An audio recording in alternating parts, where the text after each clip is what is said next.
Ayan, baha na po dito sa Puro, Legazpi City. Ayan po, ngayong umaga, 6 AM. Ayan po, baha na po dito. Wala pa nga yung bagyo.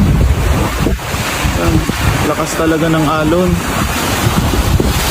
Ayan po, stay po tayong lahat. Baha na. Ayan,